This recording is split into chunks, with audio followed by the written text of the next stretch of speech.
Hi, Sudhi. Are you able to see the screen and hear me? Yes, hello. Okay.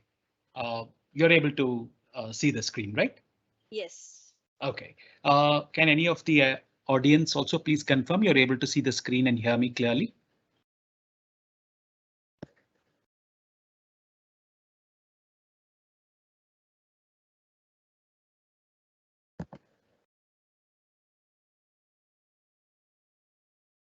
Uh, can somebody in the audience please confirm if you're able to see the screen and hear me as well?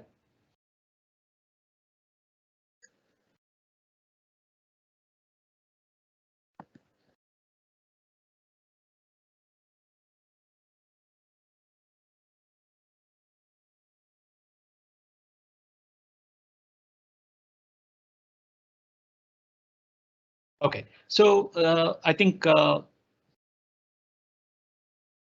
most people have confirmed that they're able to hear and see the screen. So we have just another minute or so before we start the session. So a couple of questions that came up while people join. I think I have posted on the Q&A box. Please check. The feedback that we have received predominantly were as follows. If I have to summarize, most people like the session. Two, I think there were a lot who seem to be having no background on make code and kind of lost. Three, we had a lot of questions on how to redeem their codes and get a certificate. And by and large, I think the others were looking at how to get more help, how do they implement these programs in their schools, and probably get a recording link of these sessions. So I'll answer these questions in the same order. Um, Thanks for your feedback. I think if you like the session and if any inputs that you can provide to us, we would appreciate and we will make our sessions better. Number two, in terms of people who have no background on make code, we are trying our best to balance between those who already know a lot, and there's a lot of people in the audience who seem to be knowing nothing. So we are trying to balance the session because it's just a 1 hour session, and we are trying to cover as much as possible, but in a very little time, trying to cater to a different types of audience from people who have absolutely no knowledge on coding to people who have some knowledge on coding. So Sudhi from my side also will be taking the session today. We'll try her best to balance these two carefully. With respect to the redeem codes and the certificate, how to draw the certificates, please check the Q&A box. I have published a detailed message on how to redeem your code and how to get your certificate. Like I said yesterday, sometimes it does take time. Don't expect your certificate to come in instantly. Sometimes it takes even 48 hours. Don't panic. If you have redeemed your code, definitely you will get your certificate. But you need to make sure that you have logged in into the learn.microsoft.com portal and registered yourself. So that's one thing. And then the redeem was the fourth one, that codes and certifications. We will not be covering that during this session because it's a limited time. Please check the Q&A box. I have put all the instructions there.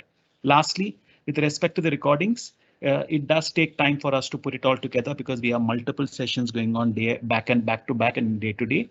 So on the last day of this coding section B, we will put up a link where you can download all the 5 days of recordings. Yeah, so with all of this, what we will do now is without wasting part A, a lot of people have been asking me, just please understand, we will have no clue on part A recordings or who has conducted part A. And so if you ask me in this session about part A, I will not be able to answer them. I think I have received a lot of emails, probably over 1,000 emails about coding part A. For whatever reason, they have chosen to send me emails. I think over 1,000 emails have come to me asking for code A recordings or unable to understand something in code A. Honestly, I'm the wrong person. It has to go back to Microsoft. Now, without wasting any more time, I'm just going to go ahead and ask Sudhi to start off from here. Thank you so much, sir. So good evening, teachers. Today we are going to move ahead in our sessions on block coding. And as I've got the feedbacks from other fellow teachers about not understanding the MakeCode platform in that much detail. So what I'll be doing is I'll start with the MakeCode platform first. We'll explain you the platform interface, and then we'll start building some of the blocks and some programs based on our learnings from yesterday's class and today's topics. So, and thank you so much for all the feedbacks that you all have shared with us. So in last class, we learned about how sequencing helps us in block coding. Also, how we can make a program by giving step-by-step instructions uh, to the computer. So we learned about what is an algorithm, why do we use an algorithm, what is a flowchart, what are the benefits of using a flowchart. Then also we learned about the other important concepts like loops, like decision making statements, for example, if else if statements.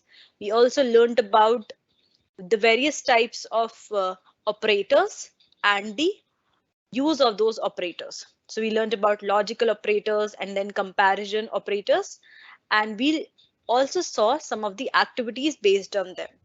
So today, as the class flows, we are going to learn in detail how sequencing can help us build a small or simple program. And then later we are going to do some advanced coding as well. So here in the last class, we learned about, in the last session, we learned about if else if conditional statements. So what basically is an if else if?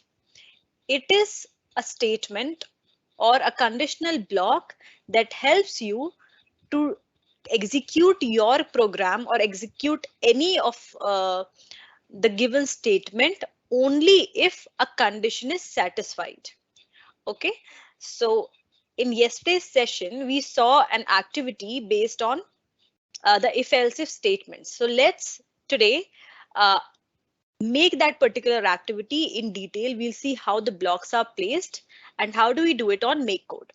So let's get started. So about the MakeCode platform, let me tell you once again, it is Microsoft's free online learn to code platform where anyone can build games, code devices, and mod Minecraft. So today we'll be using these platforms called Arcade, Microbit, and Minecraft. So in Arcade, what basically we do is we create simple games, and then we can also create advanced games. So it is a platform fully dedicated to creating games. And using and making games, we can also learn coding concepts. In the same way, we have Microbit that we used yesterday. It's a platform wherein you can use different statements, you can use code blocks and make your programs. So today, as we are starting with our if else if conditional statements, let's build a program on this platform. So this is the MakeCode's website, wherein I'm inside the Microbit platform. Here to start any project, I'll click on new project, this plus sign that you can see. Simply go here, name the project that you're creating. So let's write here the name of project that we are creating. So I'll write project 1. Once I'm done creating or naming the project that I'm going to create, I'll get the interface. So again, on the left hand side, you'll see the simulator. So what is a simulator? It is a place where you can see the codes that you have executed. So suppose you are making anything on the workspace, you're writing any code on the workspace, you will see everything coming up on the simulator. So it simulates your codes in a practical manner. So it will give you the virtual look of your codes. Next is the block area, where you'll get all the blocks starting from the basic blocks to text input blocks. You have musics, you have LEDs, you have radio, loops, logics, variables, and a lot many blocks available already. So for teachers who do not have any background in coding, can refer to these blocks and use the blocks directly to make your programs. So it's a very simple way of learning coding with having a fun environment as well. Next is the workspace. So this is basically the area where you're actually coding. So it's just like your notebook where you're writing your notes. So here in coding, we use it as a workspace where we can write our code blocks and make our programs. So let's start with our if-else statements, then our loops. So we'll see each of them in detail. So yesterday I demonstrated the projects. Today we'll make some of them. So when I talk about if-else, I already told that it is a statement used in such places where you need to make a particular condition true. So for example, I want to show something on the screen when I press the button. Okay, now it can be any image. It can be anything for that matter. Now, only if I press button A, then only I should see that particular screen, that particular item on my screen, right? So let's build a code for that. So what I'm going to do, I'll use my forever loop. It is a loop used for doing something forever. Like it should not end at some point of time. So when my program starts, it will start doing that activity forever, right? So let's start building a program. So I'll go to my logical statements. Since the if-else if block is a logical block, we'll go to logics, pick if condition from here, put it inside the forever loop. So what I did, I used the loop that is called forever, and I'm putting my condition if inside it. Now I want to say that if I press my button A, I should show some LEDs on the screen. Okay, so I have to first get the A button block. Now where do I get it? So I'll go to radio and I'll select, maybe you can just search it over here, button A. So when I get button A, I can select it and put it over here in this if statement. So what it says if true, then that means if button is pressed, if this condition is pressed and it becomes true, then only I should do the following command. Okay, so by the block itself, you can understand it. If button A is pressed and this condition becomes true, then only go ahead and read the command that is written inside this particular if block. So my logic will be, here I can give anything. So maybe I can show an icon.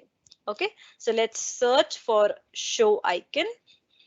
I can get like so many options already. So I can select show icon or show number, show string, show LEDs. You can show anything. So let's start with show icon to be, to make it simple. And we'll select any item from here. I can select any icon from this particular block. So let's select a square.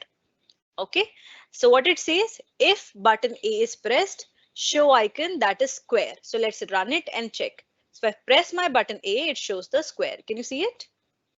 So this is how the if condition statement is used. Now, suppose I want to press B and then I have to make something else. I want to show some other icon there.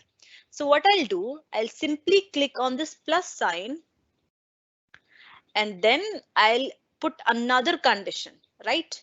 So if I just need to press B and then show an icon, what I'll be doing, I'll need another if to write my condition. Since in else you can't write any condition. So I'll just press another plus sign and then else if. Now my next condition should be true.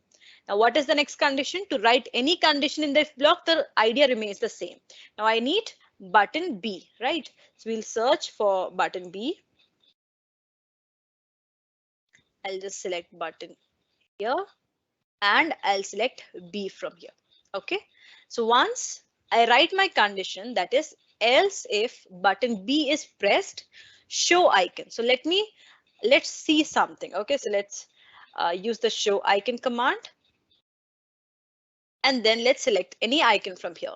So maybe we are selecting this shape. And let's remove the other else statements. Now, when I click on A, it will show me the square. If I click on B, it will show me this shape. Yeah, so I hope that it is clear how you're using if else if statements to make any code work. So just give a condition. The condition should be true. Only then the following icon, or sorry, the following command or logic will be executed. Okay. Now let's see some more features about variables and how do we use variables in such scenarios. So yesterday I also told you about how to create a variable and use it. So if you remember, we go to the variable section, click on make a variable, and now the name of the variable can be anything. So let's say I'm making a variable called score, and I'll just press OK to get my variable. Now to set a variable score, I'll just use set score to and use it inside onStart. See here that I can use if conditions inside onStart also. I can use it anywhere according to the program that I'm making. Okay, so I've used it forever so that I can run the program forever without any hindrance. Next, I'm setting my score to 0. That means I've initialized my variable with a value called 0 so that as the program follows, it can start incrementing itself. Incrementing means increasing the score or changing the score by any digit that I have mentioned. So after I set the score, I also want to see that number on the screen. So to just read that particular value and get it on the screen, what I'm going to do, I'll just select show number. So we'll get show number. And what is my number? Is it 0 or is it score? Since I'm using score as my value and it should always show me the score as it is getting updated, I'll use my variable. Because if I'll write here 0, it will show me 0, of course. Even if I write score, it will show me the 0 value only. But as my program flows and I want to increase the number, it will still show me 0 if I write here show number to 0. That is the use of variable if you get it. That means we are using variables in such scenarios where I want to update it dynamically. Okay. Now let's change our score by some numbers. So again, go to the variable and it says change score by 1. So if I see this icon, that is the square, the score should be changed by 1 and I should show the number again.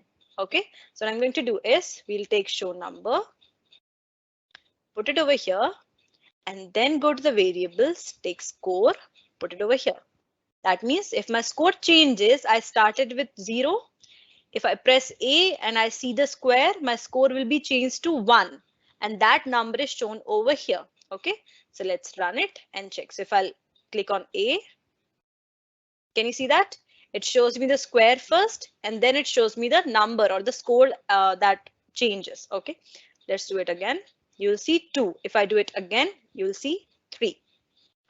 So I hope that use of variables and if-else if statements are clear to you.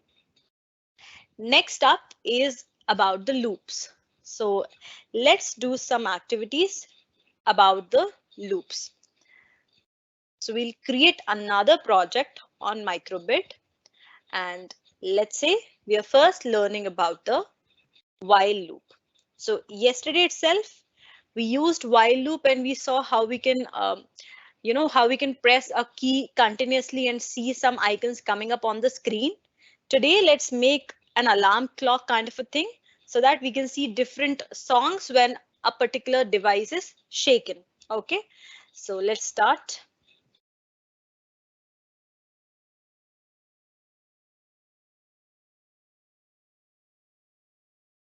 Okay, so what basically is the idea behind this particular thing is while I press a particular key and I'm going to use some of the statements, maybe, the logical operators or some other statements together so that I can make a particular clock work.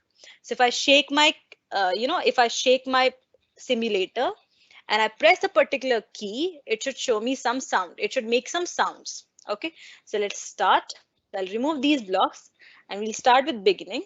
So I need an on shake block. So we'll search for on shake. Put it over here. Next is what is the use of on shake? to do something when a gesture is done. That means when you're shaking your microbit like this. Okay. So I'm just shaking it like this. If I shake it, then only this particular command should work. So we are using another type of event over here. Then we are going to use while, and we'll use this while loop. Now what I want is while a button is pressed. So we can take it over here. Let's use some operators as well, like the logical operators that we learned yesterday. So let's say if I'm using a logical operator not, and let's try with it. Okay, you can make it without not also, but since we learned it yesterday, let's use that concept. So while not means it is negating the sentence that I'm making. While not A button is pressed or B button is pressed, you can make it anyway. So any button you can select. So I'm using button A is pressed, and then I can play a tune. So I can now search for music, go here, and I can just select any one of the tone from here. So let's say play tone, and we can select the tone as well. So you can select from here whether you want it middle or high. So whatever, whatever you feel like, you can choose that. And then you can select the beats. Similarly, you can use some other features as well. You can use another play tone. And again, let's go to the high. And we can select the beats from here. Okay, it's up to you. It's just, you can customize it according to your need. And then you're just going to shake that particular simulator. So we'll run it and let's check. So while not button is pressed, it's not showing anything. It's not playing any song, right? But if I shake it and press the other one, you'll hear the sound. I guess the sound, I'm not aware if you're able to see the sound since I'm sharing the screen. So if somebody can tell me over the chat as well. Yeah, when you share the screen, you have to enable the button on the right side. Then it will play the audio for you. Yeah, actually I did it, but still I guess it is with this microbit thing. For videos, it's like that, but for here, it's not working. I did that before the session. That's fine. I think it's playing. Okay. Okay. Yeah. So next is about using. Let's use some other loops, maybe like for loop and the other ones. So let's start with the for loop. I hope the while loop is clear. That means you're just processing a condition until that particular thing is met. Okay. Next up is the for loop. Now in the for loop, as in the yesterday's session also, we learned for loop is used wherein we know when we are going to start, when we are going to end, and we have an interval in between. So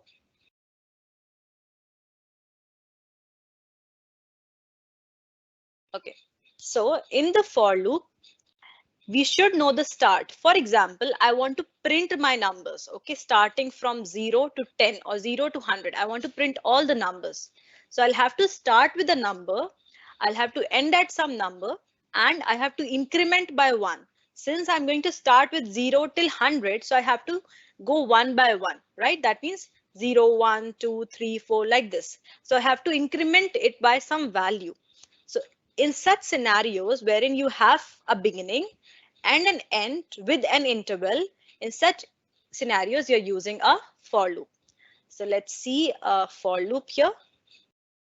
Let's first, use any event. So maybe I can use an on start event or a button key event. So we can use any of the events first to make our code work. So what is an event? Event is something when you're doing something on your screen. So event helps you to do something in your program. let's take button. So on button A is pressed. That means an event is happening. There is something that is happening. That means my button is being pressed, and then we are writing the follow-up action on it. My action can be anything. Okay, so you should be clear with this thing. That is, an event is a code block, or it is a method by which you are doing something on the screen. So even you can read it over here. Do something when A button is pressed or B button is pressed, or maybe, you know, A plus B is pushed down and released again. So you can select from here. You can select the events of your choice. Okay. Next is using the for loop. So go to the for loop, select for index from 0 to 4, do something. Okay. So let's start for index. Index means your variable, which is counting the values. If I write from 0 to 4, this index will start counting from 0 to 4. It will go from 0, 1, 2, 3, 4, like this. So to count a number, this index is used. In for loop, index is a variable. You have to be clear with this thing. Okay, so it returns a value after the particular program is done. Next is we have to show the count, like how is it counting, whether it is counting 0, 1, 2, 3 or not. So to show that number on the screen, we'll use show number again. So I'll use show number, and let's create a variable called count. So first create the count variable. Why is count variable created? So that I can count my number and I can move ahead, because if I want to show for any number starting from 0 to for that matter 100 or 10,000 or any other number, I have to store it in some container. So for that we are using a count variable. Let's use it over here and then change count by 1. You can change it by 1, 2, any number of your choice. Let's start with 1 and let's run it. So what it says, when A button is pressed. So only when this thing happens, then only the code will run. So this is the use of event actually. It starts with 0, 1, 2, 3 and 4. Even if I change it from here, if I write it 20 and I change the count by 2, you will see it is changing the count and it will show me the numbers as well. So let's see it again. Now it takes the interval of 2 each time. So I hope that this is clear with you. Now it's showing me the double-digit numbers. That means a for loop is a loop wherein you start with some position, you end at some position, and then you take an interval of any number. You can take it of 2 times, you can take it of 5 times, it's up to you. Okay, now we'll see some activities on Minecraft related to for loops and while loops. Okay, so what is a Minecraft? Minecraft is again another platform on MakeCode, which enables you to have gamified learning. You can use games, you can use mods, and you can mine different things on Minecraft. So I'll take you to the platform as well. Okay, this is how the Minecraft looks like. So Minecraft is a 3D gaming environment wherein you can create your own worlds, you can create your own mods. Now, what is a mod? Mod is modification that you're making to the gaming environment. So I'll first take you through this platform. So suppose I have this block of grass. I'll just start playing it and we'll show you the screen.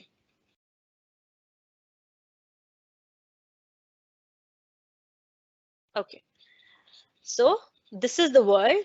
You can actually create anything. So it is a block of grass. You can see grass, land all around. Then you have controls. You can see the controls here. If you want to move forward, this is the player that you're seeing in front of you. You can move forward like this using W. You can move backwards using S. You can use A to move left, and you can move D to move right. So if you're on your laptops or your computers, you will see these keys as W, S, A, and D. That means they're giving you all up, down, left, right movements. So it's just like your arrow keys. It's just that we are not giving controls to the arrow keys, but to W, S, A, and D. So the way they are assigned is similar to the arrow keys only. So it's not that much hectic when it comes to using this movement control. Then to fly up, you'll use space button and you can fly like this. Similarly, you can use E button to open the inventory. So what is an inventory? It is a place wherein you have so many items present over here. As I said that we are pressing E to open this inventory. E means everything. So you can actually get everything inside this inventory. So what is this inventory is used for? Actually, we use the blocks from here or any item that is provided to create our own world. So basically, Minecraft is a platform where you can create your own worlds. You can create buildings, your games, I've seen students and teachers creating science laboratory and so many other amazing things there. So you can actually create everything around. And then it comes to the code builder. Now, what is a code builder? Code builder is the environment wherein we are using make code to write our codes. So it's similar to the make code platform that we just went through. Click on create new project, write the name. Let's write anything for now and let's create the project. And on the left hand side, you'll see the sections like you were seeing before. And this is the workspace. In the sections, you will again have basics, then player commands, the blocks, mobs, everything of your choice. You can use it and you can use the same thing in your Minecraft. So basically you're coding it and you're simulating directly on a 3D world. So what we are doing, we have a simulator, but in a 3D format. So you'll see everything happening just like it's in the real life. So this is about Minecraft. Also, there is one more thing. It has an on chat command. That means whatever command you're giving on the chat box, once you do that particular event, what should happen? So to open the chat box, you'll press T from the keyboard and open it like that. So this is the chat box. You'll understand these things once I start coding here. You'll understand the Minecraft in a little more detail as well. Okay, so let's start with a simple loop creation here. So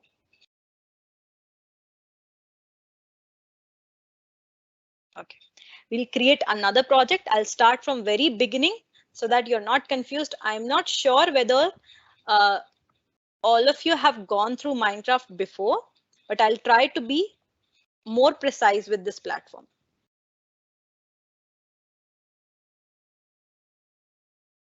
Okay, so the activities that we saw like while loop and for loop, let's see these activities in Minecraft and it will be a very interesting experience for you as well.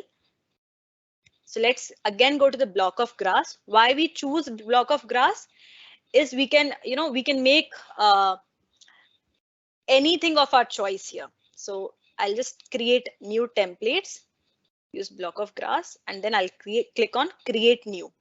When I click on create new, everything that I did before on block of grass will be vanished and I can create a completely new project from here. Again, on this platform, you'll have some modes. We have, the game mode. So we have different modes over here: survival, creative, and adventure. If you remember that while we were playing some games in our childhood, we saw that there were some lives only with which we can play the games, like only we have 3 lives in a game. And if our lives are gone, then we can't play that game anymore, right? So here in the creative mode, you'll have the lives, you'll have some, adventurous features that are coming. You'll have enemies, you'll have hurdles, obstacles, and all that. But when you go to the survival mode, you can actually create your own game without any hindrance from the external environment. Difficulty level you can choose of your choice, and rest is you can just go through the platform and you'll get everything in detail.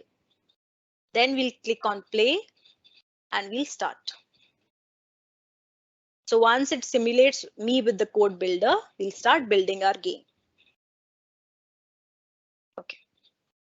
So today let's see how we can create a tub and how we can have a hot tub party here.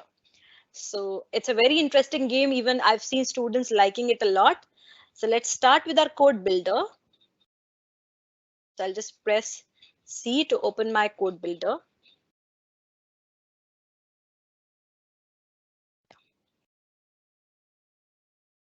And we'll start with the project. So I'll write here hot tub party. Now what is this? We are actually creating a tub, and then we are going to spawn some animals inside that particular tub. Okay, so let's see. So I've told you about the on-chat command. So what is an on-chat command? If I write anything inside my chat box, the code that you're writing inside the command or this event will start working. So again, it is a type of an event which will help you do something on the screen. Okay, so we can write here anything. So let's write here tub size. That means I'm selecting the tub size of my own. A user whoever is playing this game can select the tub size of his own. So we are making a code like that. Okay, so that we can get a dynamic information from the user. Then to make a tub, first of all, we have to fill a place with air so that it becomes hollow, correct? So let's search for a fill block. Again, the interface is so simple that any teacher with a coding background or a non-coding background can learn it. So we'll use fill with, and then we'll use the air block. So what is this air? Now this is the inventory that I was talking about. You can use any block from here. I selected air. If you don't find anything, you just search for that block. Search for air, you'll get air from here. Okay. Next is from and to. Now what is from and to? I hope that there are teachers from maths background also. They'll be aware about X, Y, and Z coordinates. So what is X, Y, and Z? It is a position that is given to a particular point on a screen. Okay, when I say X and Y, it is about a 2D plane. When I say it is about a 3D structure, you'll see Z coordinates as well. That means if even you are sitting at a place in your home right now, you'll be sitting at some point of that place, and that point will have these three coordinates. That means X, Y, and Z. So wherever you are sitting, wherever you are placed, wherever any item is placed, everything will have some coordinate. Okay, so we are just placing that block, this air block, in some coordinate of our choice. Here we can select anything. For my reference, I'm just selecting 0, -2, and 0. What is 0? 0 means my X is 0. The X position of the coordinate is 0. That means right to the right to the screen or to the ground. Then -2 for Y. That means I'm going to the negative direction of the Y axis. What is Y? Y is the vertical axis. That means vertically if I'm moving somewhere. And what is 0? 0 is horizontally if I'm moving something. So X is for left and right movement, Y is for top and down movement. And then the Z coordinate is for back and forth. Then we have to write the next, that means to where I'm going in the next space. So to go to the next space, I'll go to the variables and make a new variable called num.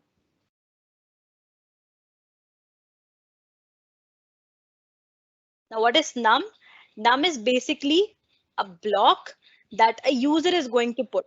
Okay, so since we are selecting the tub size, num can be a block that user is going to give it to me. Okay, so we can write any number over here. The user, that means whoever is playing the game, can write a number of his choice.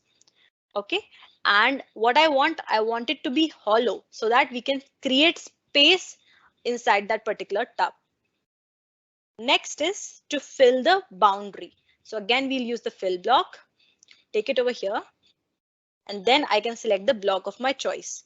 So to make the boundary, let's select any good block. And again, let's write the coordinates. Now coordinates can be same. So we are selecting 2 num1. Again, the Y coordinate should be same. You'll see it when you see the working actually. And then 0, -2, and 0. And then comes again your num1. Next is and in between. Okay. And then comes the water block. So to create water, you'll use the water block again. Here we'll select the water and the same coordinates. Or if you want the water, it can be a little up of the ground. So accordingly, we can change the coordinates.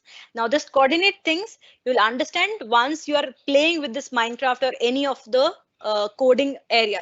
You can do the same thing in your arcades also. You can do it in Microbit also. You can change the coordinates and you can do this thing.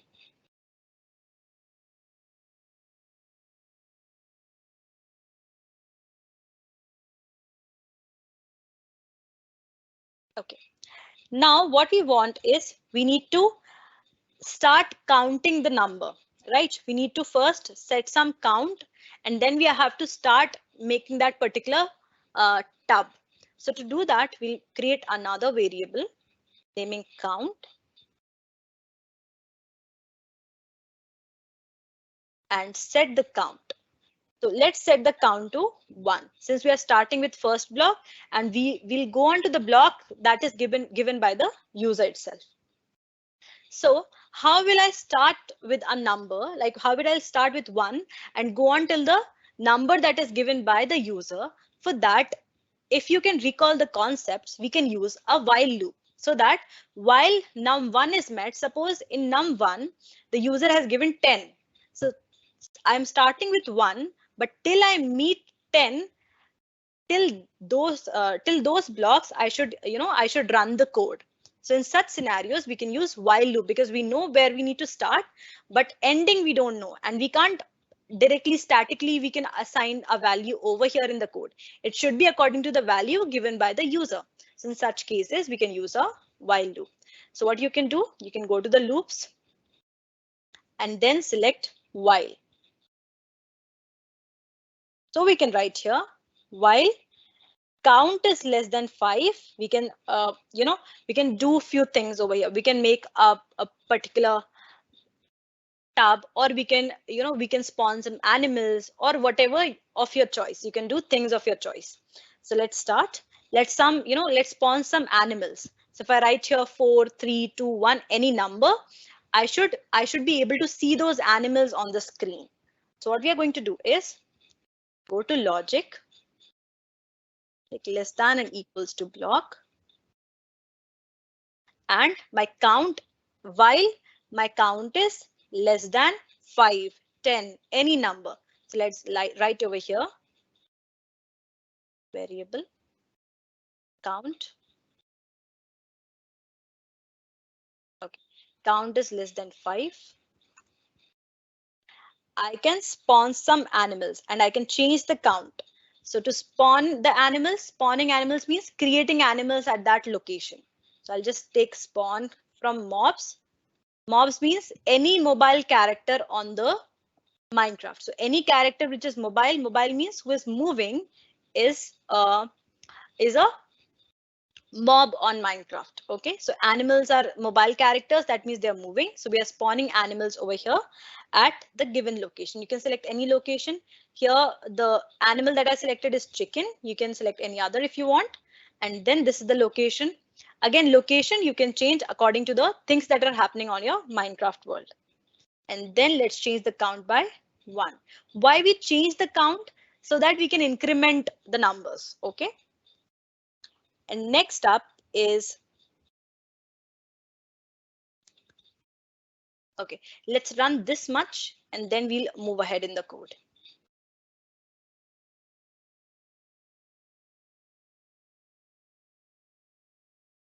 Okay, here I'll give you a quick review of whatever we did. On chat command tab size, you can click on the plus button, select num1. That means a person who is writing the command on the chat box should write tab size with a number. Now this number is user's choice, and that same number we are using over here. That means we're using the num1 so that accordingly we can change the size of the tab. Okay. And here first we are filling it with air, then we are making the boundary, and we are then filling it with the water. and afterwards we are making some animals. Okay, so it's a very simple code. Let's run it and check. Now, when I'm opening my chat box, I should press T. Also, the command that I'm writing should be similar to the one that I wrote in the code builder. So what was my command? My command was stub size, spelling, and the capitals and small letters should be taken care of. And then I can write any number. Let's write here 5 and press this key to run the code. Now, can you see the code over here? It has made a tab with a size of 5 pixels or 5 blocks. And then I've also created some animals. You can see over here, I've created chickens. Yeah. Then if I move ahead and if I change the number, you'll see an even bigger tab. So let's just, take the chat box again, write here tab size. Let's write here 10 and let's run it. Now the tab that you'll see is of even bigger size. That means we are using variables. We are using the concepts of variables to change the number or change the size of my tab. Also, I'm using my while loop to spawn animals and they should be in the number of 5. So only if my count is less than 5, I can spawn some animals. And then I have to change, like I'll start with 1 till 5 numbers, I'll see 5 chickens on the screen. So I hope that this particular activity is clear. I guess it might be a little difficult to understand when you go to Minecraft, when we start with it, but it's much more easier to visualize the concepts. Whatever you're doing, it is much more easier to visualize.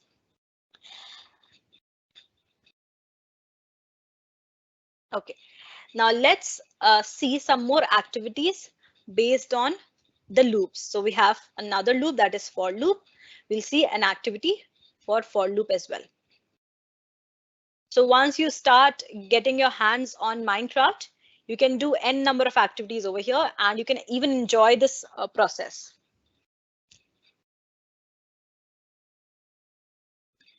Again, the process is same, going to block of grass.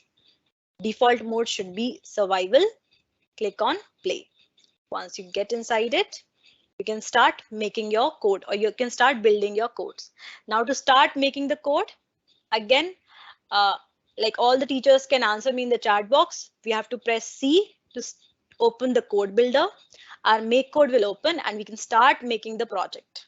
Okay, so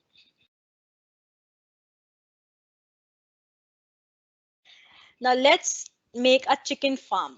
Okay, what is a chicken farm? Basically, we are making a place wherein we have so many chickens inside a particular block. Okay, this is what we are making.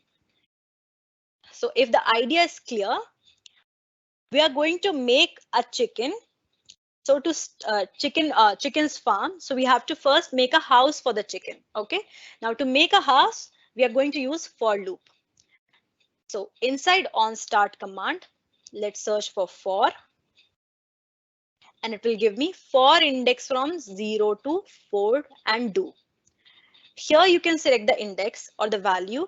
Since I don't want a bigger farm, I can make it smaller. So I can write here for index from 0 to 2. I can make 0 to 2. That means I can start with 0, 1 and 2. Therefore, you will see 3 houses in place. Okay, so starting with index, starting from 0, we know the beginning, we know the end, like till the 2th value we want to go. And then whatever you're going to write here inside the logical box, you can do that particular activity. Okay, so the idea should be clear. When we learn about index, that means we are starting with 0. Even 0 is counted here. You start with 0, you go till 2. If you write here 4, you'll make 5 houses. That means starting from 0, 1, 2, 3 and 4. If you count it on your fingers, you'll see 5 different numbers appearing. So you count 0 as well with you. Okay, and then we'll start filling. Again, the filling thing is very much interesting. You start fill, use the fill block, put it inside, and you can select the block of your choice. To make a house, I'll select maybe the wooden one, and then I can select the coordinates. Again, about the coordinates, you can use any number. Okay, any number based on x, y, and z. You should remember the x and y for the for more clarity. What is x? X is for your left and right movement. That means something that you're making horizontally, and y is something that you're making vertically. So even if these two coordinates are clear to you, z making z is very much easy. Okay, so write any number. I'm choosing -3, -1. You can select -4, -2, like this.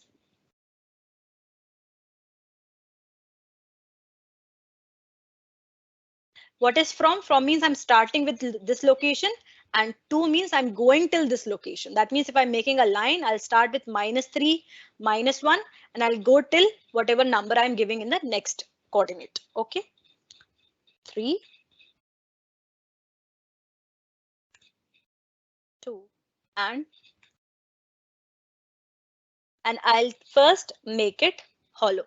Since when I'm making a chicken farm, I want it to be a little hollow so that I can place my chickens inside it. So next up is getting a fill block. Again, and now since I want it to be hollow, I have to fill it with air. So if the idea is clear, whenever we are making anything with hollow appearance, I have to fill it with air so that that place is hollow. Okay, and then I'll place some chickens inside it. So to place chickens, we are using a block that is a loop block, and that we call it as repeat, because I want to repeat a particular set of code again and again. So I'll repeat 4 times. What I'm going to repeat, I want 4 chickens in my farm. So I'll be spawning chickens, and I'll repeat it 4 times. That means if I write, even if I don't use this repeat, I'll have to use spawn 1 time, and I'll have to use 3 more times to get 4 chickens. But what I'm doing is I'm just making it simpler by using the repeat loop so that it repeats the spawn animal block 4 times. So this animal is chicken, I guess. Yeah, it is chicken already. So we are repeating spawn animal, that is chicken, 4 times at the location 0, 0, and 0. So I hope that repeat loop is clear to you. And then we are teleporting to some other location. Now what is teleporting? Teleporting means going to different locations. Since I want 3 different farms, so I want to give some interval in between. I want to, give some space in between these farms. So what I'll do, I'll use teleport. Teleporting means going to a particular location. Okay, teleporting means going to a particular location. So we'll use here teleport to. Write any location. Again, about the locations, you can be as creative as you can. Okay, you can write any location and you can teleport to that location and then make your code. So let's start. Here we are not using onchat command. We won't use it. So I hope the block is clear. We are starting. Just when I start the command, I don't have to give anything. As soon as I start the code, it will start building the farms. First, it will make the boundary by using the block grass.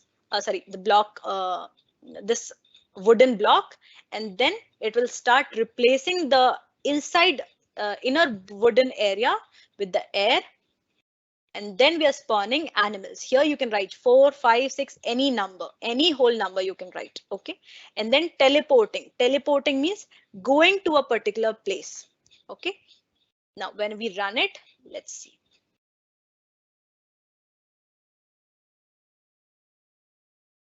Okay. So we have the chicken farms over here. I'll just go there. I'll take you there and we'll see. Can you see the 3 chicken farms here?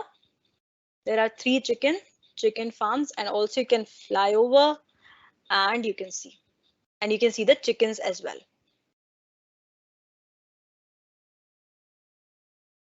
So I hope that this activity is clear. So if there is any doubt regarding Minecraft and regarding the MakeCode platforms, the arcade, we haven't used arcade yet.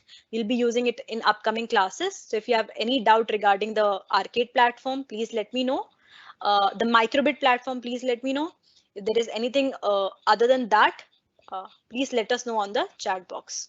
So we covered all these topics, entry criteria, exit criteria yesterday itself, and we saw many examples about looping and sequencing using block code. So yeah.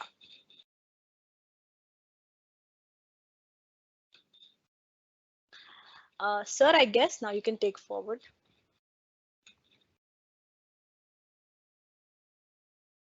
Hello.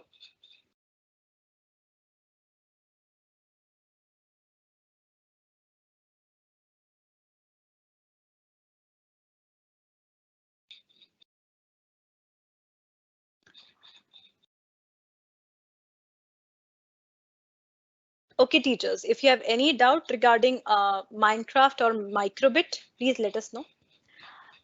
Sir, yeah, am I audible? Yeah, you are. Just let me see if there are any questions that have come up. I'll just try to push them and Okay. I'll just repeat them to you. So I'm just going to post the I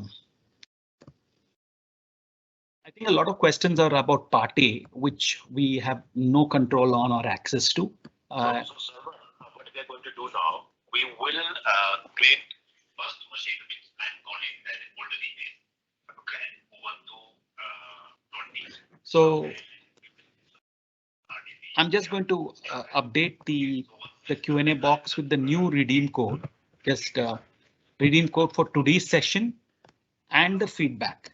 Yeah, so I'm just putting it up on the window. And I hope you can see it. It is ELJ9GD, which is the redeem code for today. Before the session started, I updated and I posted yesterday's redeem code also. Here is the link that we have published just now for the feedback for you. Yeah, so I think there are some questions about code. Most of the questions are. It's all about certificates mostly. I don't see any questions on the recordings. Yes, like I said, please note that all the recordings will be shared with you on the last day of this 5th 5-day event that we are going to conduct. So we are going to share those recordings with you on the last day, and we will upload them on a OneDrive, and we will share them with you. Yeah, if you have any further questions regarding, can you repeat the last step? So what, how can teachers try the Minecraft without an education license? No, you need an education license. So you need to get the license before you can start exploring it. Yeah. Is this useful only in game making or other areas also? Yeah, you can do multiple things even for learning, innovative learning, you can do it. Yeah, in the sense if you're using Minecraft.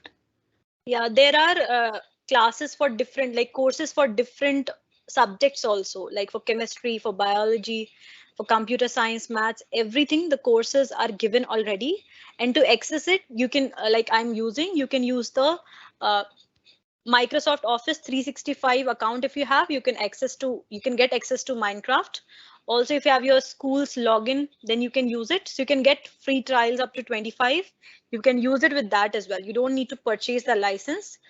Just if in case you are using it for practice or, for introductory purpose, you can use it even without having the license. Just use your Office 365 account. Yeah, so some questions about Microbit Arcade and Microbit and comparison with Arcade. So Arcade is a good way to build games. It's an arcade is a console. It's like for playing video games. The console is designed for as a remote control, and the arcade is generally considered as a for video games. So it is the platform on which you can build games using MakeCode. Microbit is a 8-bit computer designed by BBC.com, which is actually a hardware. Okay, you can buy it in the market, but what you see on the screen on MakeCode is a simulator. So without a display, it's for low. It is to teach kids coding at a very low cost. So what it really has is a 8-bit computer simulated, And the good thing about this microbit is it comes with a display embedded within that board. It's a single board computer. OK, and it's an 8-bit computer. So within that, imagine now you can not only have interesting codes written, and you can display the outcome on the screen, right? And not only that, you can interface it with Python language. You can make it do cool things beyond just displaying. It can even control devices. OK, so there are a lot of real life opportunities on a microbit board, other than just saying I can write simple code like loops or functions or arrays and whatever. So you could do a lot more on a 8-bit microbit board as well. OK, so this being said, was it helpful in innovative learning? So please understand, innovation is not taught to anybody. Innovation, there's a question that has come up. How is it helpful in innovative learning?